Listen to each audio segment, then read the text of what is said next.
My friend John French, who has died aged 75 after heart surgery, was the recording engineer for many artists, including Joe Dolce, whose single Shut Up You Face was a hit worldwide.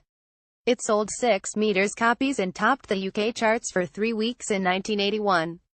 John was born in Australia, in the Melbourne suburb of Elsternwick, to Merle Fabian and Arthur French, known as Sid, a musician and, in the 50s, musical arranger for the television variety show In Melbourne Tonight.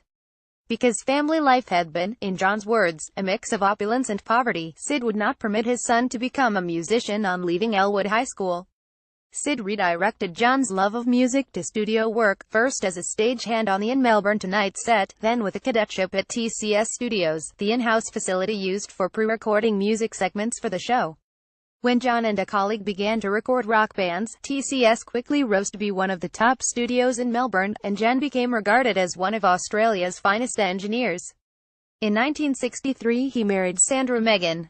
The couple had a daughter, Amy. The marriage was dissolved in 1987. By the mid-70s John had recorded most of the important acts of the era, including Russell Morris, Colleen Hewitt, Black Feather, Matterlake, Billy Thorpe and the Aztecs, Skyhooks, the Dingoes and Stylus.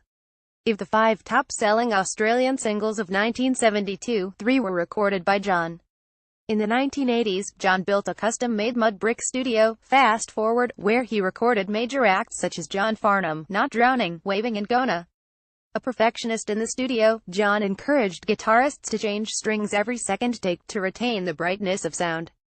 In the mid-90s he abandoned the music industry, moved 75 miles to the small village of Guildford in central Victoria, and took up painting.